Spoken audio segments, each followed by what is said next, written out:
Okay, so today we are going to do a deep dive into the country of Congo, the Republic of Congo, not to be confused with the Democratic Republic of Congo, which is on the south side of the river. We're talking about the north side of the river, Congo, and the state that exists there is called the Republic of Congo, not to be confused with the Democratic Republic of Congo. Just to make things a little bit more confusing, though, the Republic of Congo used to be known as the People's Republic of Congo.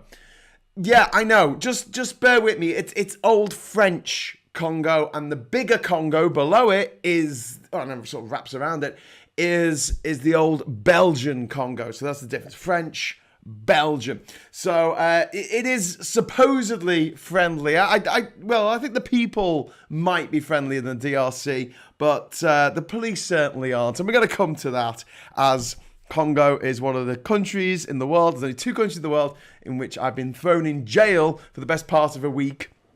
And Congo was one of them. But the people of Congo are cool, though. They're, a variety of musicians, cooks, philosophers, and table football enthusiasts. They're genuinely friendly, curious, and they do like to laugh, but don't take a joke too far. I did that once, and it didn't go down so well. So, some of the fun facts that you should know about the Congo is, first of all, 70% of the country is covered by rainforest. It's also home to the Congo River, obviously, which it shares with its other namesake, the Democratic Republic of Congo, or the DRC.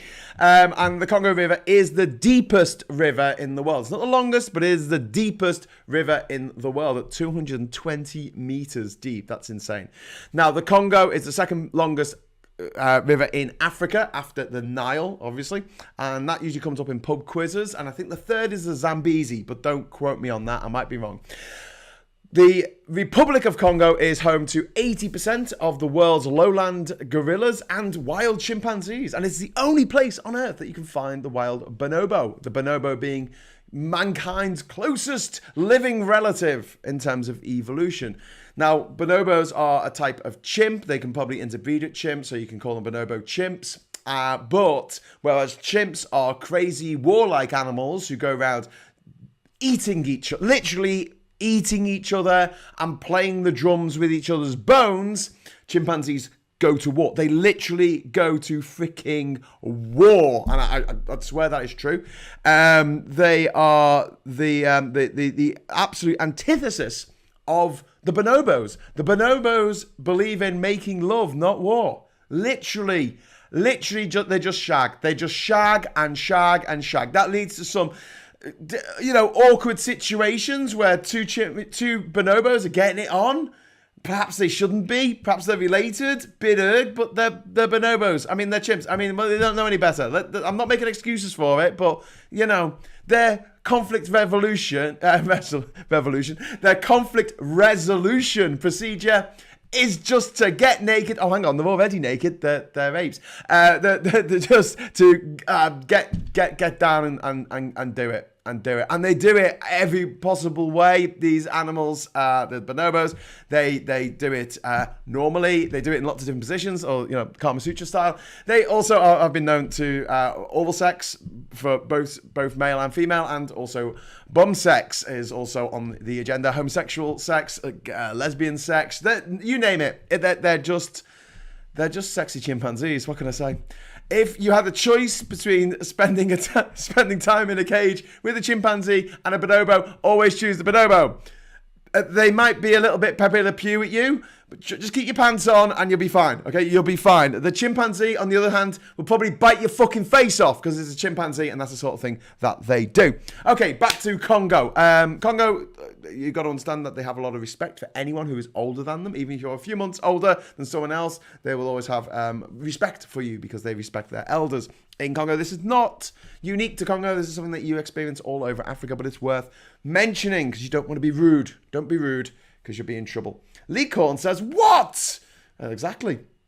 Anyway, so the final fun thing that I want to tell you about Congo is it is the home of the Congolese dandies, the sapeurs, or the Society of Ambience Makers and Elegant People, or LASAP or LASAPE.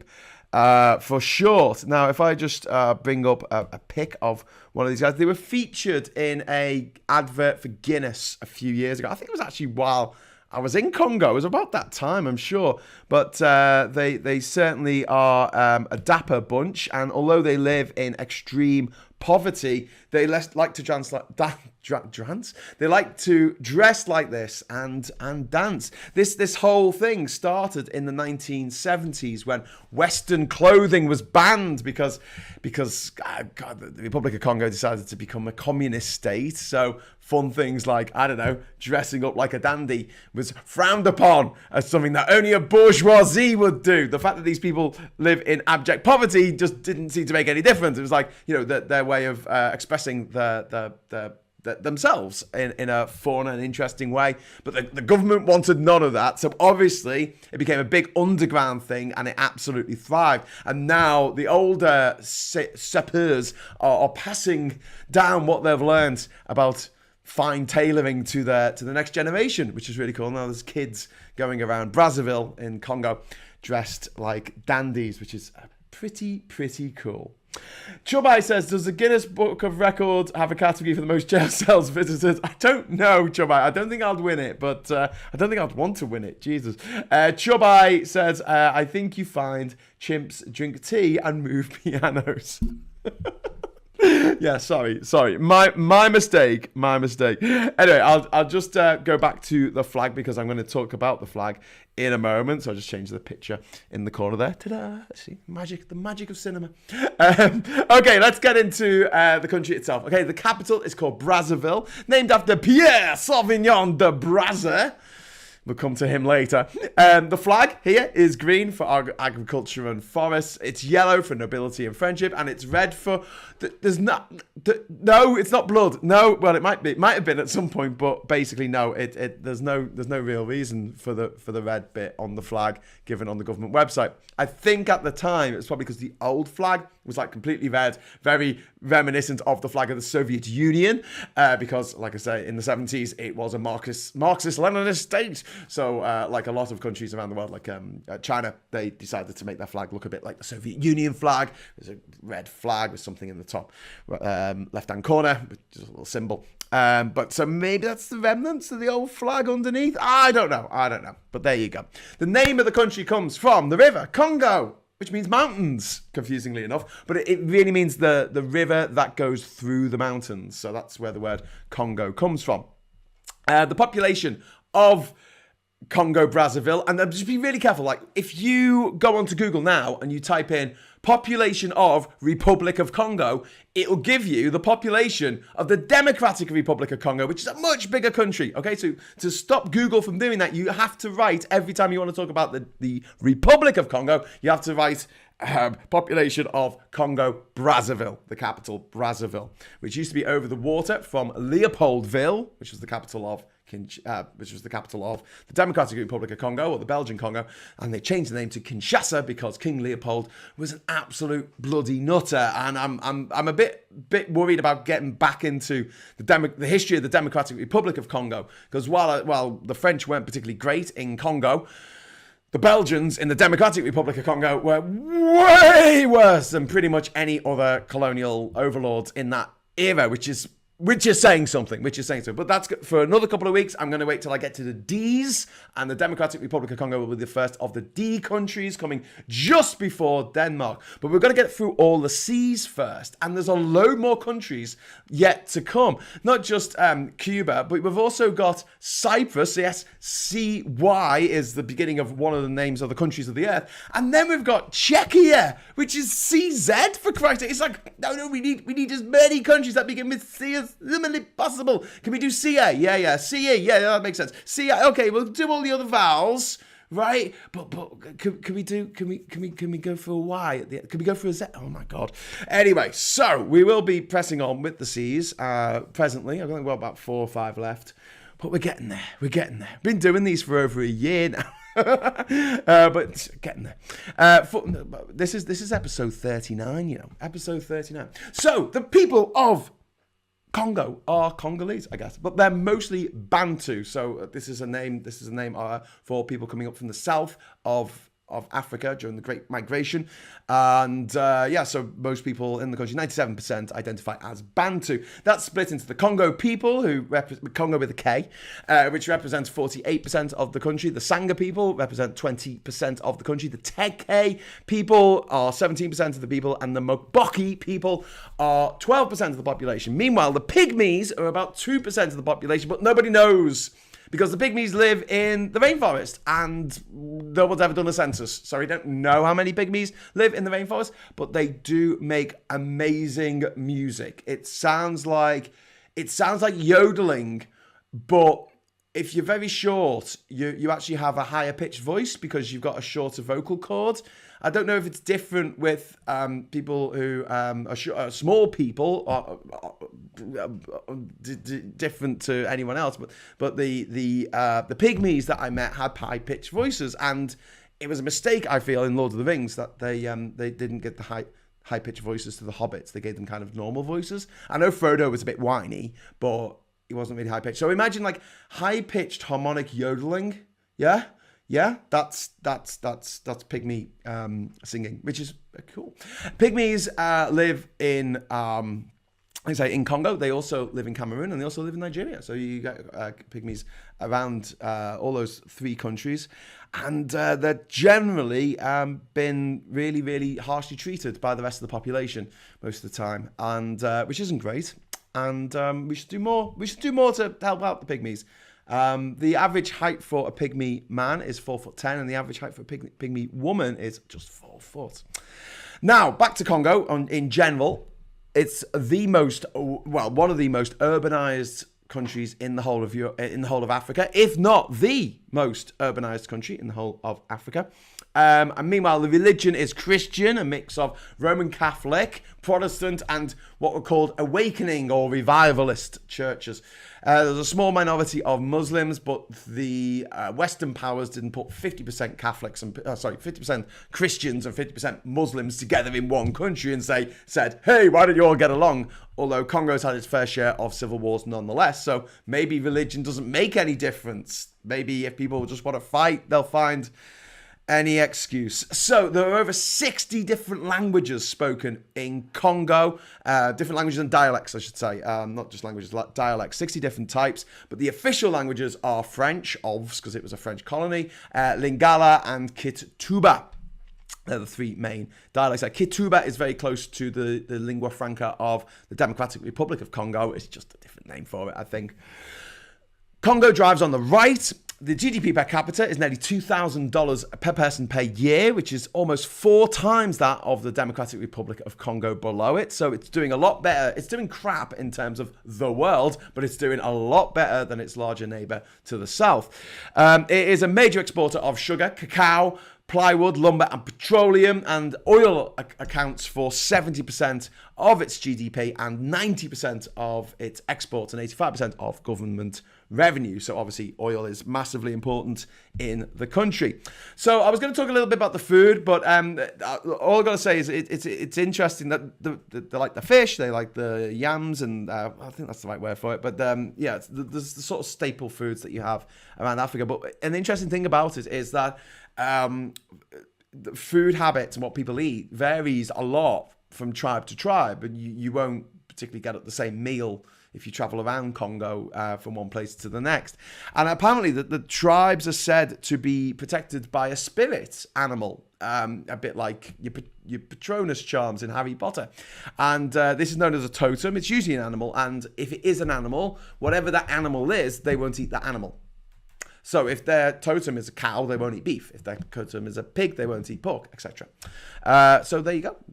Changes around the country, depending on where you are.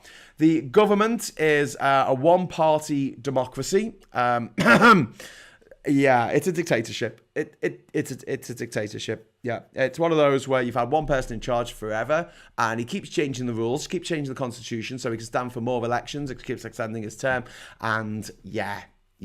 Let's put it this way. The guy in charge today has been in charge since the year I was born, with a small break in the 1990s, which we'll come to in the history. Anyway, one thing I forgot to queue up before I started. I've got a lot of stuff to do. I've got to get maps ready and things like that. But one of the things that I like to do is to play you a little bit of the national anthem of the country. So here you go. This is La Congolaise. This is the national anthem of the Republic of Congo for your listening pleasure. Oh, let's there we go. And let's have a listen. Let's have a listen here. Oh my God, it's very heavy on the piano.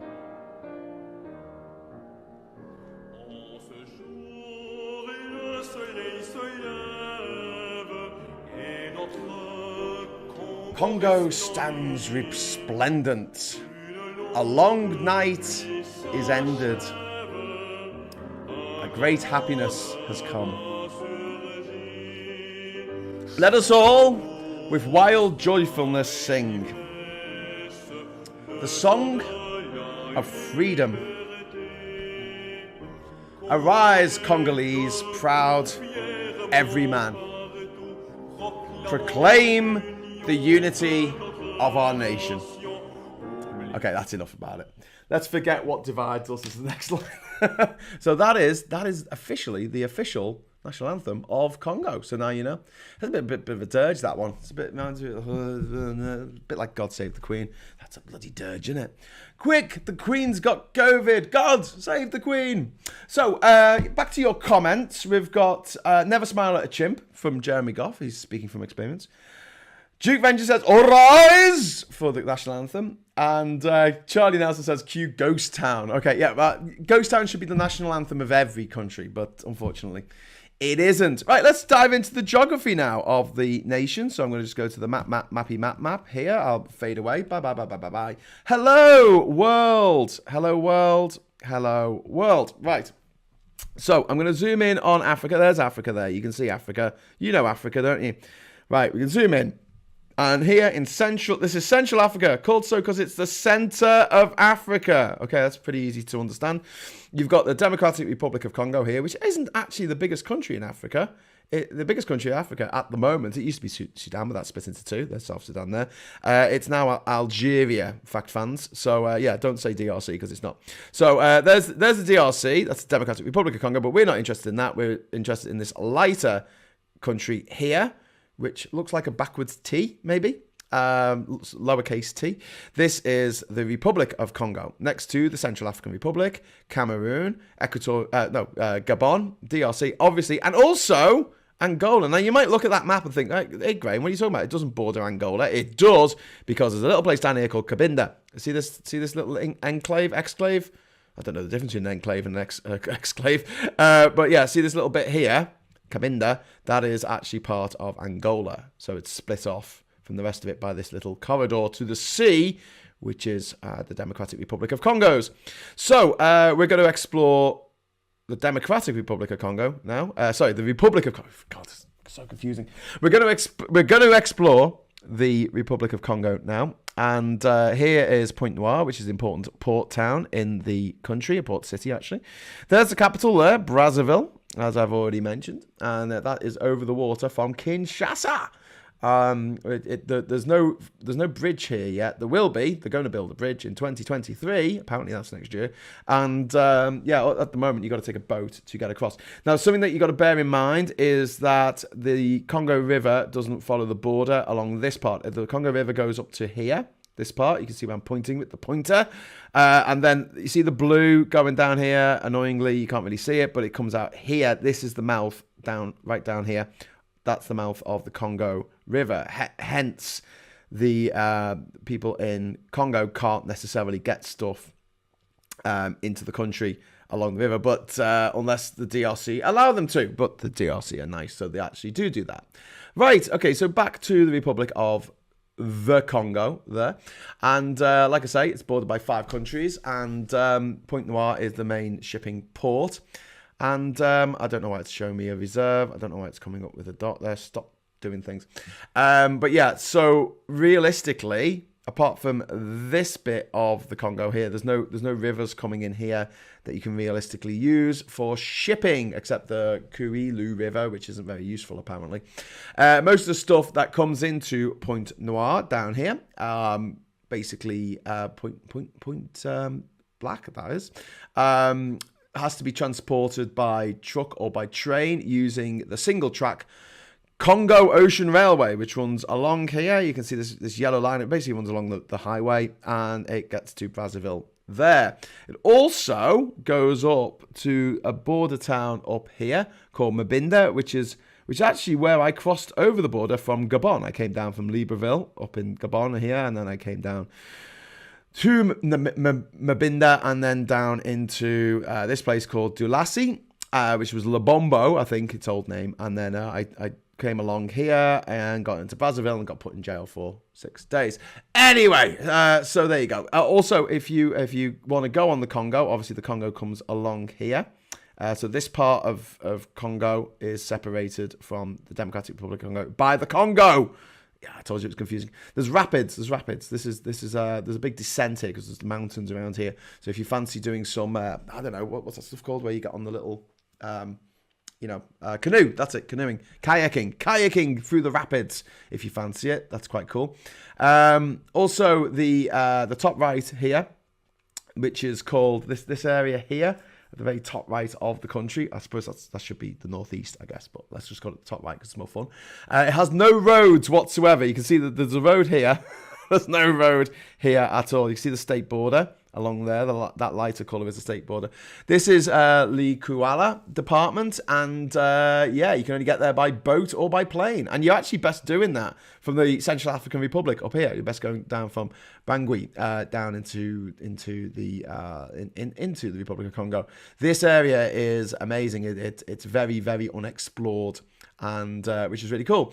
So the area by the coast down here, the southern area, you can see it's a slightly different shade. This is quite flat over here. In fact, in this area, it is quite arid. When I went there, it was very dusty and not very tropical. But if you get up into the mountains up here, you hit the sort of very jungly interior, and it's rainforests, and apparently home to the African Loch Ness monster in Lake Lake Tele. So it's very jungly, and lots of chimps and gorillas. But it's also very hard to build stuff, like in Papua New Guinea, so things just don't get built, because if you try and build a road, it'll wash away. If you try and build a house, it will just collapse. So, moving on, there's two main national parks here. There is the northern one here, which is called the Nuabi Naduko National Park, which was made national park in the 1990s. It's one of the last natural habitats on Earth that's remained completely undisturbed by humans, and it's gained the title of the last Eden on Earth here. So hopefully no one's ever going to build a bridge there, but a road or a tunnel, but God hope they don't find oil there.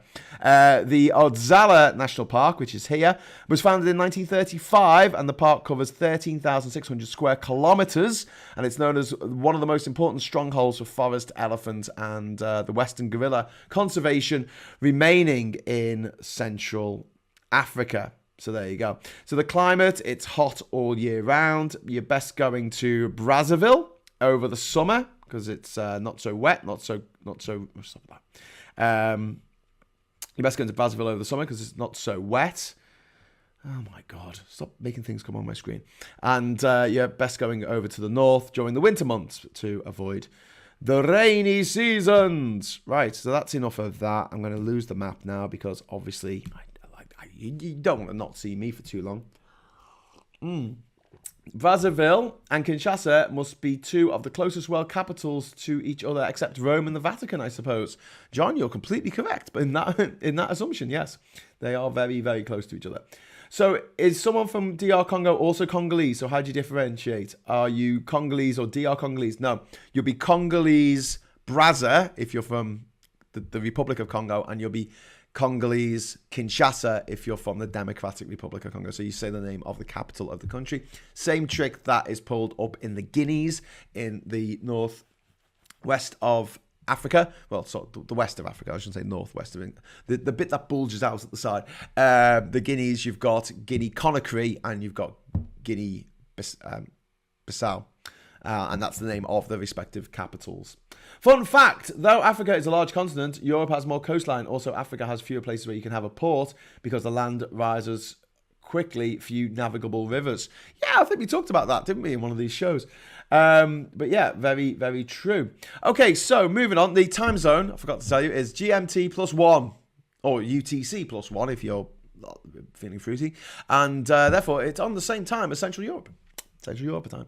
The history of the place dates back to, prehistoric times, but long before the French or the Portuguese arrived on the banks of the Congo River.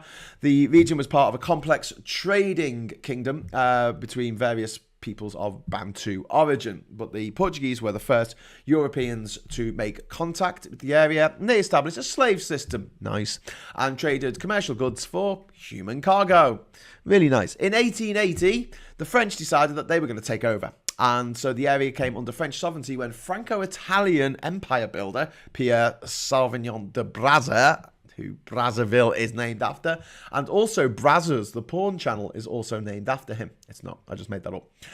He used his dashing European charm to con the local rulers into signing away their historic land rights. What a charmer. The French government plundered Congo's considerable natural resources, such as ivory, tropical hardwood, and rubber, and they used the local population as forced labour. Yay! You know, you got the period, you had the era of slavery, and then that petered out, and then you had the era of colonialism, which in some respects was even worse than the era of slavery, which is remarkable. By 1908, Congo had been formally incorporated into French Equatorial Africa, along with Chad, Gabon, and the Central African Republic. And ethnic integration wasn't a colonial priority for the French. They were more interested in extracting copious amounts of natural resources, something accelerated by the opening up of the rest of the country to the port city of Pointe Noire, via the building of the Congo Ocean Railway in the 1920s. The Republic of Congo received full independence from France on the 15th of August 1960, but the French had consistently chosen to ignore the festering tribal differences, and with independence, those tribal differences finally boiled over. Congo's first president, Fulbert Yulu, was seen by many as a puppet of the French, and he lasted just 3 years before being deposed in a popular uprising. In 1963, the chairman of the National Council of the Revolution decided to take power. His name was Alphonse Massama Deba, and he introduced a one-party state. And the National Council of the Revolution was the only legal political party in his one-party state, and he quickly proved equally unpopular, and he was ousted by Captain Marion, not Captain Mannering, Captain Marion Nguabi in a military coup in 1968. In 1969, Jesus Christ. Ubi, I can't say his name now. Marion Ngubi. I'm not saying this right. Hang on. I'm going to read some of your comments and I'm going to come back to his name because it's a bit difficult to say. Duke Venue says, yes, Squire, write that one down. Use my charm and diplomacy to get what I want. Don't write the bit about enslavement. Indeed. Anyway, Guabi. It begins with an N. Nguabi announced the formation of the People's Republic of Congo, ushering in Africa's first Marxist-Leninist state. And but by transferring control away from the once powerful South, he made a lot of enemies. And in 1977, he was assassinated by a suicide commando, allegedly. Bloody hell. Imagine having that on your business card. The chief of army, the army chief of staff at the time, stepped in to the power vacuum, and he was ousted. But he was ousted by the Congolese Workers' Party, the CWP, I guess, in 1979 by Denis Sassou Nguesso. And he took the helm, and Sassou's political survival proved to be superior to his many people who came before him and his rivals, and his pragmatism got results. So much so, he's still the president today. He's still the president. I had to check this to make sure that he still is the president. He is still the president of the Republic of Congo to this day. 1979 to 2022. He is still in charge. Wow, dinosaur leader, but he's still there. Sassou's He had a little bit of a break in the 1990s when he wasn't president, so they had a bit of a civil war. We'll come to that in a moment. But the fall of the Berlin Wall in 1989, the old Leninist Marxist idealism of Congo and the entire communist world fell apart quite rapidly. Up to that point, the Congolese had very, very good relations with the Soviet Union, and also because they they were friends with all of the communist nations before the Russo Sinese or Chinese rift that happened in the 70s. They were friends with China. They were friends with Cuba. They were friends with the other communist states of Africa, Angola and Mozambique, and to some extent, I mean, I guess Ethiopia as well. But yes, after the fall of the Berlin Wall, Sassou adopted a more liberal bent, should we say, and opened the way for multi-party elections, and that went down like a cold cup of sick. He lost the election in 1992 to Pascal Lissouba, who proceeded to fleece the country of millions or possibly billions while using his personal militia known as the Cocois to antagonize the inhabitants of the capital. In 1993, the situation erupted into a full-blown civil war with Sassou's Cobra militia, so the old president's Cobra militia on one side, and the Cocois, together with a militia calling themselves the Ninjas, who were the militia of the then Prime Minister Bernard Colelas, on the other. The civil war all but obliterated Brazzaville in 1997, and amongst the chaos, Sassou took charge again for the second time, and Lissouba fled the country. In 1999, the war started again, this time on a smaller scale, as the Cocois and the Ninjas started fighting each other.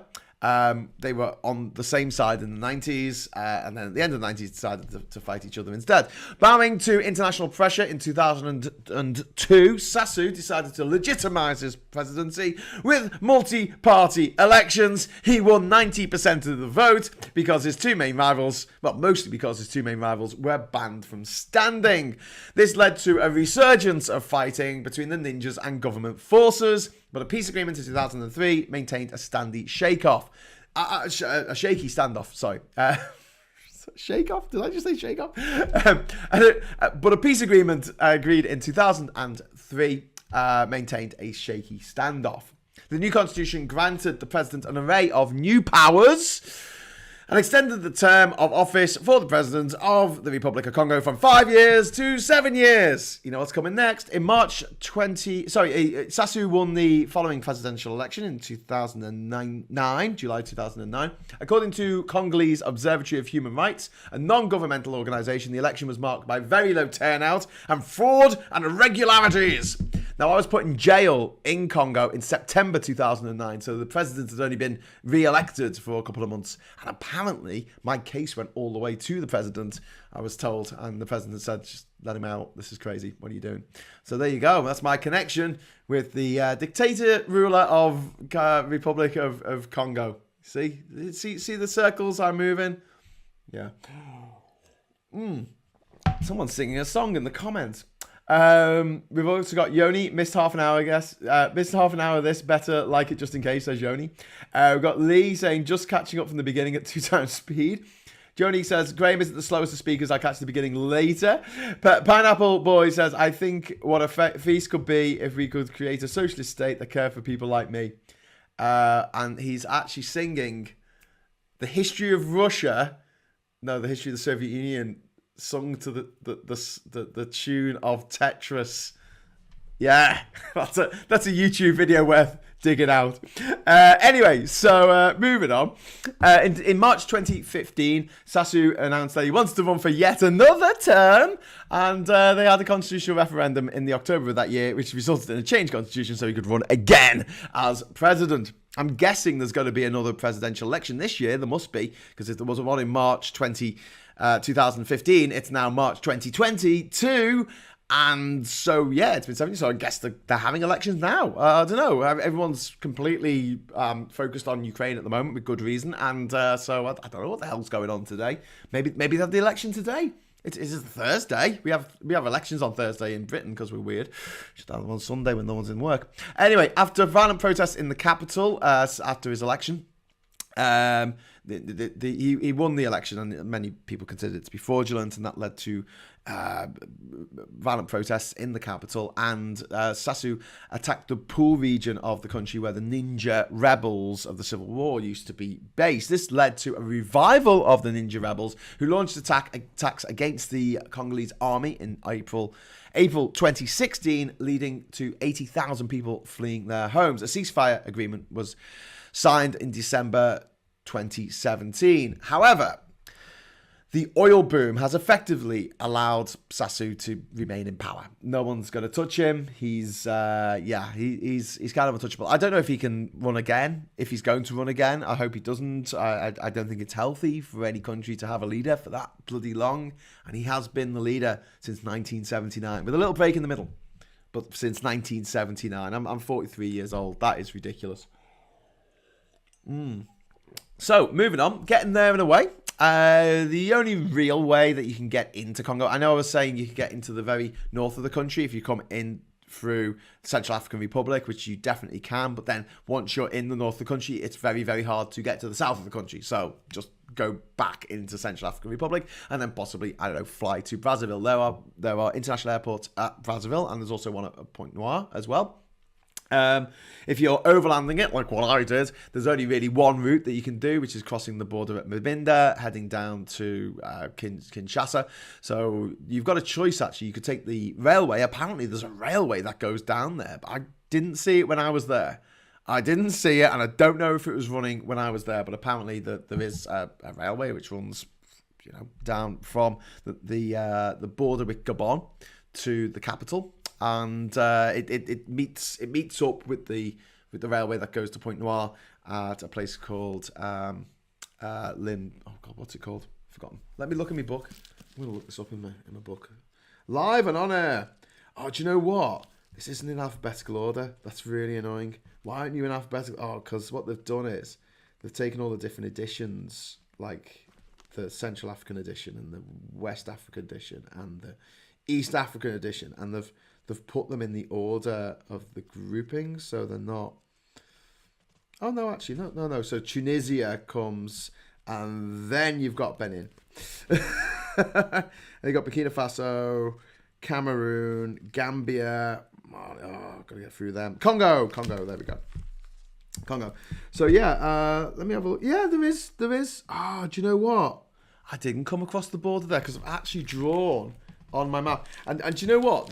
My book was split in two because I didn't want to carry a heavy book around with me around Africa, so I actually ripped it in two and sent half of it away when I sent my tapes to Lonely Planet. I sent them half my book, which I eventually got back, the other half of my book, which is really cool. I didn't get my tapes back, but never mind. But no, I didn't actually come over at Mbinda. That is why I didn't get the train. Maybe I should have come over at Mbinda. It made my life a little bit easier. I came over at a place called Dusala. And then I headed down to Dolasi, that's it, which used to be known as Lubombo, but it isn't anymore. So yeah, you've got basically two ways in there, I guess, from Gabon. There is a border point with Cameroon, believe it or not, at a place called Wesso, which is a little border point on the Sangha River. So yeah, you can get in from Cameroon. And like I said earlier, you can get in from the Central African Republic, but there doesn't seem to be a border point. And you'd have to come along a river, probably the, the Wibangi River. Maybe that's pronounced. I might be pronouncing that wrong. I don't know. And at this point in my life, I don't really care. But the main way of getting in and out, apart from flying, is on the boat from Kinshasa, which only takes about, I don't know, it takes ages to get everyone on board and faff around, but actually going to the other side of the river only takes a few minutes. So, yeah. So back into your comments. The Ninja Rebels. That sounds cool. Pineapple Boy says you've got it. There's a by-election today. Oh wow. Hi all. I forgot about this. Oh sorry. Oh, well yeah, I hadn't. Let me get this right. Kinshasa and Brazzaville are really close and still have no bridge connecting them. Yeah, they've spoken about making a bridge for a very long time. Pineapple Boy. Like decades. But the thing is, political instability in both of the Congos has led to neither of them really wanting to sign on the dotted line as far as a bridge is concerned, because they thought, well, if the Congo descends into civil war again like it did in the 90s, or if the Democratic Republic of Congo descends into civil war again like it did in the 90s, the first thing that's going to get blown up is the bridge, isn't it? But there's been a renewed effort, and apparently they're going to start building the bridge in 2023. So that's the plan. Ninja, no income, no jobs or assets. What's that at? I'm not a fan of Ginger. Okay, so now I'm going to quickly share with you some of the footage from Congo. So strap in. I've got quite a lot to get through, and I am gonna skip a lot of it. I'm sorry if this makes Pineapple Boy feel a bit queasy, but I am gonna skip, because otherwise I've got over 2 hours of footage here, but I'm not sitting here till 1 o'clock in the morning. Let's just skip through it, and I will give you a little voiceover and let you know what is happening as we go. So the story so far, I am currently, as far as this is concerned, I am currently in Gabon. I'm heading to the border here, and let's press play and see how we go.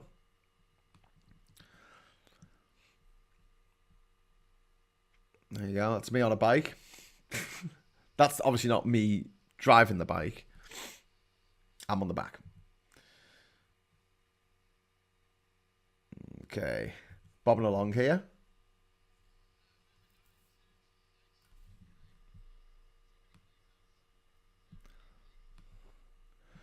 Okay, right. I'm getting a bit of camera noise, wind noise on the.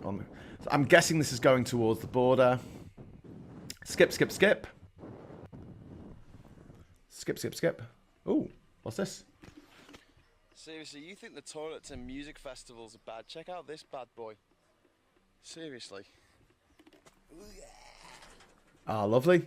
That might be a shower as well.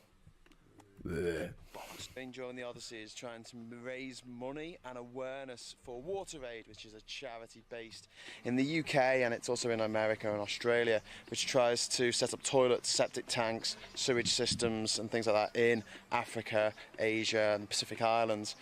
It's a really important issue because, believe it or not, this is one of the biggest killers of children in the world, the toilet, or rather the lack of one, because if there's no toilet, then there's no way that kids can go to the toilet safely and in a sanitary way. Therefore, they'll probably get feces on their hands or on their food, or flies land on it and go onto their food. They get diarrhea, and kids under the age of 5 can't survive diarrhea. They die. It's a mad thing. You know, most people get diarrhea, they go to the hospital. They don't even go to the hospital. You know, most people get diarrhea because of a bad curry or something. This isn't the case here. It's a major problem, and it's the biggest killer of children under the age of 5. It's a bigger killer than malaria, AIDS and war put together. So if you want to do your bit for, you know, saving people's lives, saving children's lives, give a little to WaterAid, please. Wow, I was all idealistic then. Bush taxis or 4x4s or any something like that day before I a new one with all my possible, because they didn't give me. Okay. Yeah, I'm just trying to find somewhere to go for something to eat at the moment. I'm turning down the voice. Just me complaining about not having anything to eat. Okay, let's shift it along a little bit. Oh, there you go. There's some food for you. Some food for thought. So for the nth day in a row, I found myself eating sardines out of a can and bread. Mouldy, fucked up bread covered in insects. And rather mouldy sardines. Oh yeah, but, sardines and bread. No, come on, you can't argue with that. Here. This is a very, very small town. The restaurant that I'm sitting in is closed. The guy can't tell me when it's going to open.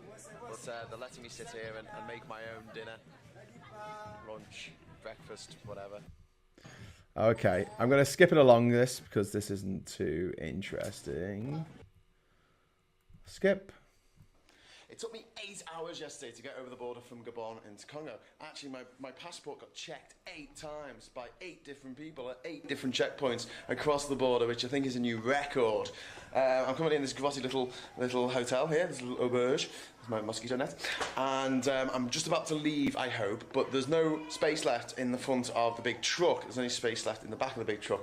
I'll show you the big truck in a minute. I don't want to take it. I'd rather take a shared taxi, but we'll see what happens. This journey was horrific. Spoilers. I don't care if it gets dust in it. This is the truck that I was on the back of. There's people on the roof. Okay, I ran for the truck. It was supposed to be leaving at 8, and it's left at 7:30. It's a miracle for Africa. We're just going from the border now. We're heading towards... Where are we going? Oh, wow. We're going over the river.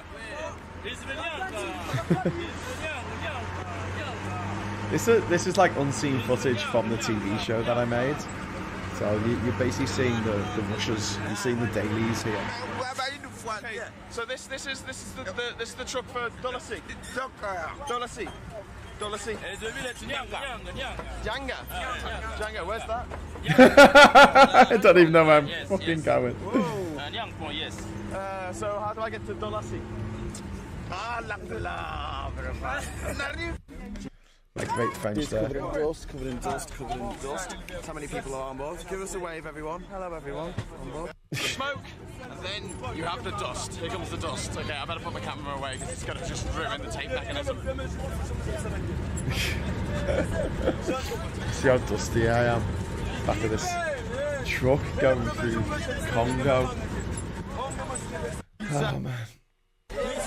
Oh, that was that's a dead animal. That is a dead animal, right by my feet. It absolutely stank. That was covered in dust. Yeah, sorry. It's not even 9 o'clock yet, and this journey is going to last until maybe 2, 3 o'clock in the afternoon. Oh my god. Nothing on this.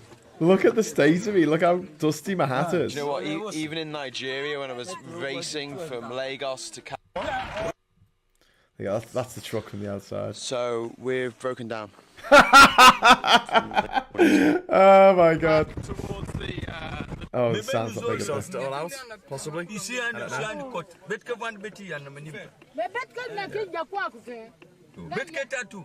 I think I found a passing car that picked me up. We're going. Or passing taxi. Do you know what? I don't mind that their truck might be leaving in a moment because it means I'm not going to get covered in dust. I'm going to be in a taxi, and also How many people are in that taxi?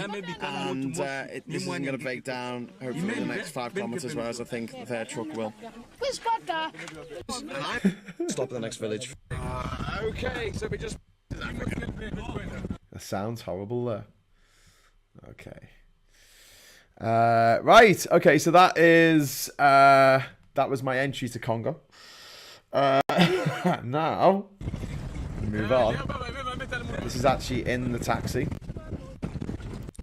I think I got loads of dust in the microphone or something. That sounds awful at that point. It's quite pleasant. Apparently it got destroyed in the war, so it's all probably been rebuilt. Hopefully. Actually, my iPod has decided to say it's got no songs on it, even though when you open. Okay, Graham, don't talk about your iPod. If I can. Blah blah blah. Greenery and. Right, so now we're coming down to Dolasi, I think. Oh right, it's dark now. Oh, it's the 9th of the 9th 09. How exciting, I didn't notice that. Okay, it's the 9th of the 9th 09, and look who's playing. It's Serbia versus France, and it looks like Serbia's kicking France's arse. Because Serbia aren't a very good team, and France supposedly are, but it's 1-1. Who'd have thought it? Anyway. Okay. I assume it's from the 1960s. It looks 60s to me. My diaries, everything. Okay. Taxi. Medingo, sorry, not big for building. Got into another taxi. Things I've never seen in Africa. Right. This is the main road. This is the main road to the capital. Here, that we're going down. Main road. Yeah. Okay, we have developments. I've hitched a ride in a lorry. Not hitched. In Not a big hitched. truck. I paid for I this know I'm ride. not allowed to hitch, but it's not really hitching because I'm paying for the journey, so it's Good. passage. I'm glad they qualified that because I don't want people to think I'm a hitchhiker. There's people sitting on the roof of the cab. Some Yeah. people on the back. Luckily, I got a seat in the cab. Ah.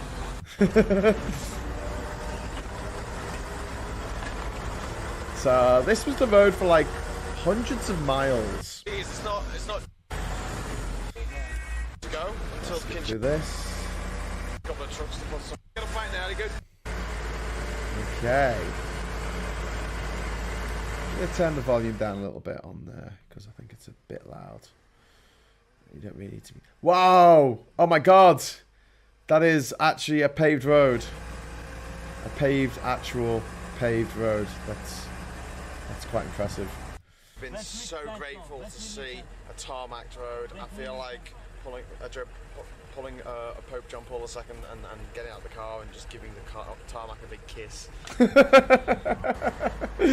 I've never been so glad to see it. It's been arduous, it really has. Okay, so that was a soldier who got off. He got out of the cab, and I really wish he'd stayed in the cab because he could have explained to the police when I got into Brazzaville, even. When I get to Brazzaville, he could have explained to them what had happened. So essentially, I got arrested on my entry to Brazzaville in that truck, and what happened was we got pulled over. They wanted to see the contents of my bag, and they found the tapes in there, quite a few tapes, and they wanted to know what was on the tapes. They wanted to know if I was a journalist, and I got taken to the police station, and I got a bit bolshy with the police because I was tired and I was hungry. I was pissed off. I wanted to go and eat pizza and do karaoke with my people I was supposed to be staying with, people I was supposed to be couch surfing with, and yeah, basically I lost my bag a little bit, and I had the tapes were sort of stacked up on the chief of police's desk, and I was sitting on the other side of the desk, and he said, "Oh, we need to look at these tapes," and I sort of knocked over the stack of tapes. Oh, well, fucking look at them then. just something I shouldn't have done. Just keep smiling, everyone. Although the chief of police was actually quite nice. He gave me some whiskey. He was like, "Oh, it's going to be a long night. Do you want some whiskey?" She poured me some whiskey, and I'm like, "All right, cheers." And then the next day, I was taken to this detention centre here. I was pretty much the only guest in the detention centre, and I was held there for a further 5 nights after my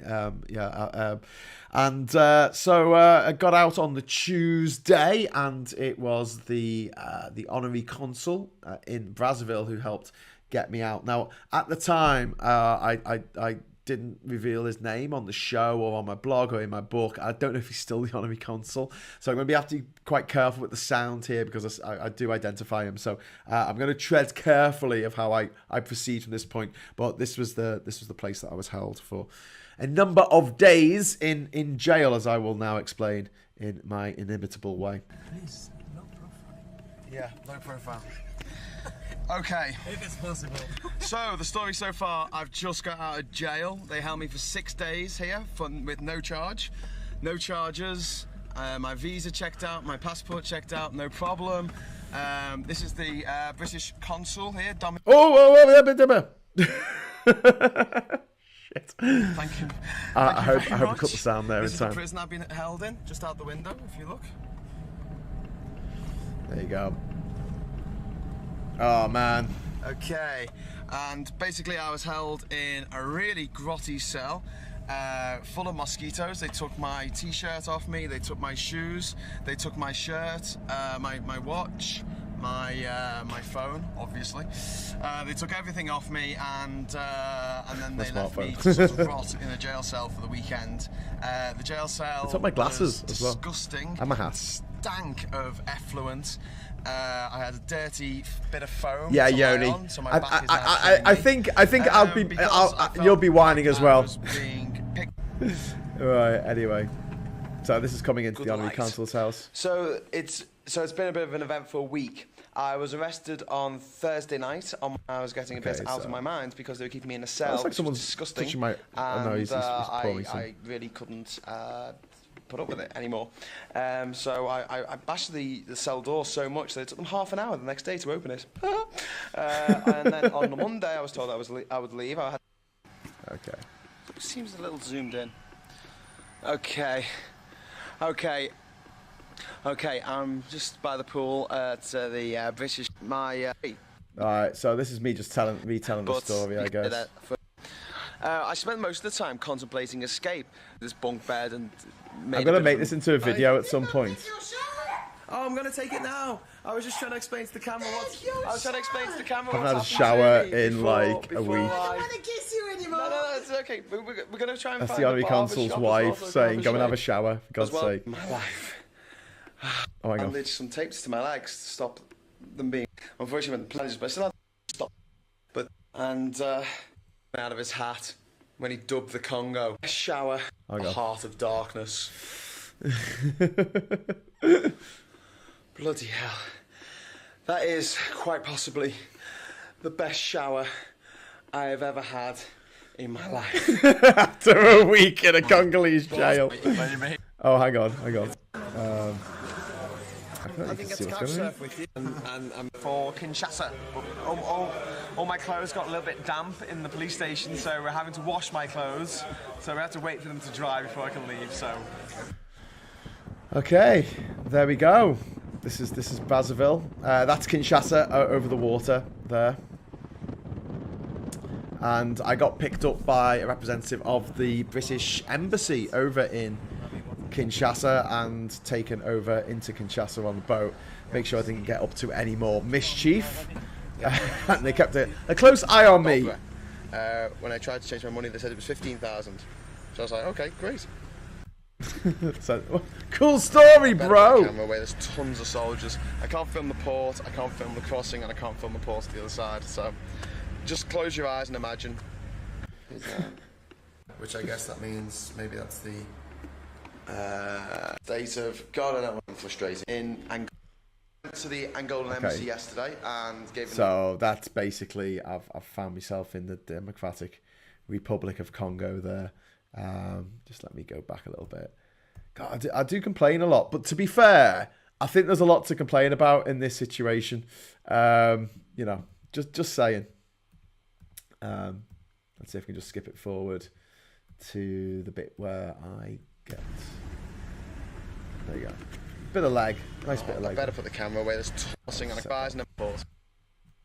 Okay, news. I'm in Democratic Republic of Congo. I'm also in Nando's, strangely enough. I'm a bit scared to take the camera outside in case someone takes the camera. A policeman takes the camera. So there you go. That was my experience in Congo. And I like to pretend that I'd totally go back to all the places that I went to on the Odyssey expedition, and I'm sure there are a lot of places. And actually, thinking about it, maybe I would go back to Cape Verde, and I don't know. I might actually be mad enough to go back to the DRC. To the Republic of Congo. I don't know. Maybe I will one day. I don't know. Right, okay, so just go through your last of your messages there. Fun fact, I wrote that part while you were still writing. What? Hang on. Let me get this straight. Ninja, complete history of the Soviet Union through the eyes of a humble worker. I can't believe Graham caught that one. Thank you very much, Yoni. I'm on the quiz. I should be on the quiz team. Lee Korn says, might need to bail on this if it's too jumpy. Made me sick last time. If I had more time, because obviously editing 2 hours worth of footage takes a bloody long time. Editing it down to a little 10-minute little clip. It's something that I'd love to do for these shows, and maybe in the future I'll do some little things where I sort of revisit some of the places I've talked about and do a cut down version of this, and then have an actual edited version of where I've been and a little bit of a voiceover to it. But yeah, sorry for making you sick last time. Take it you went best please. Well, there you go. Fun fact, I read that part where you were still riding. What? Pineapple Boy says, seemed like nothing could break your spirit and keep you kept going undeterred, eating impossible for breakfast. Thanks, Pineapple Boy. You know me well. Congo might not be the place on earth to reassert one's faith in humanity, granted. Yoni, the thing is, though, I mean, I'll think about going back there or whatever, but the people were lovely. The people were really nice, like the people who I was traveling with in those ridiculous forms of transportation. We sat there, we had a chat. I spoke some French. It was terrible French, but they humoured me, and I don't know. I feel like we are very quick to judge countries by the actions of the governments and their authorities, and maybe we shouldn't do that. So much. But yeah, I will return. I'm thinking of doing a show tomorrow on the Graham Hughes Politics channel. I might. You can't stop me if I want to do that, but just keep an eye out. I might just have a night off. But if there are major developments in Ukraine, if you're watching this back in years to come, the Russians invaded Ukraine last week. God knows where it's going to end. But the one word I'll use is hopefully soon. And just to let you know, it has been confirmed that myself and Kieran will be travelling to Poland next week to drop off some much needed supplies at the Red Cross station in Lublin. So we're going to be going over there with a Polish speaker, and so it's going to be 3 blokes in a van. Yay! We're actually going to be picking stuff up along the way. We're going to leave with an empty van because Brexit means that you have to declare what you're taking out of the country. And this evening, Deborah Meaden of Dragon's Den fame got in touch with Kieran to talk about setting a website up to help people who are trying to take stuff to Ukraine, to Poland, to the countries surrounding Ukraine, because there are already 1 million refugees, and that number's just going to increase over time. Now, the point of us taking this van over to Poland, I mean, it is going to be a drop in the ocean compared with what's actually needed. But we're not just doing it to take the physical goods. It's going to be things like, bandages, nappies, wet wipes, food. They need food. They need food that they can just eat, that they don't have to heat up. So sandwiches, pre-cooked meats, all that kind of stuff. So we'll be filling the van with that kind of stuff.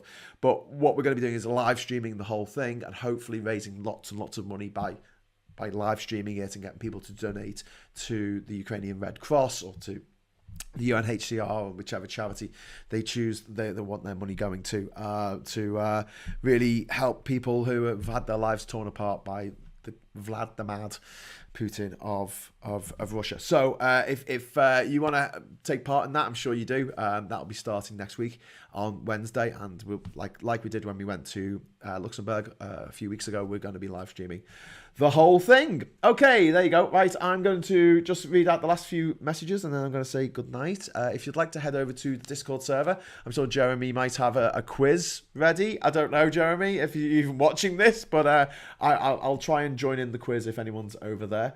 But if you do want to go over to the Discord server, it is just for people who are patrons or are YouTube members now. So if you become a patron or a YouTube member, you will get access to the server and you can use it whenever you want, which is nice.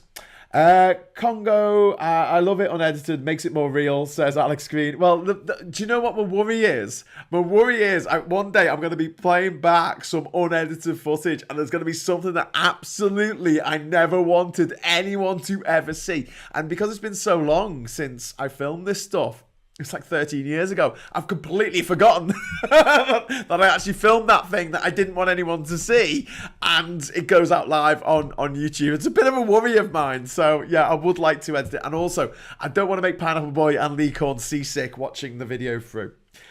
Is it a geography quiz, says Pineapple Boy? I don't know. My mum says good night. Thank you very much. People are lovely everywhere. Governments aren't. Jeremy is invisible on YouTube for me. Not sure if shadow ban or not. I don't know. I haven't seen any comments from Jeremy. But I've not shadow banned him, and I don't hope that no one else has shadow banned him, because that would suck. And he's a lovely man. Okay, so I'll either see you on the Discord server in a bit, or I will see you tomorrow maybe for an episode of Hughes at 10 talking about the situation in Ukraine. If not, I'll try and be back on Sunday for film club. We'll be picking a what is the turn of now? Probably an actor to have a look at their old films in the past that have now happily fallen out of copyright. There's only a set number of films that have fallen out of copyright that are good and worth watching. So it might be a limited series in the end, but we'll see how we go. But whenever we see each other again, until then, thanks for watching, and 10 on Islands?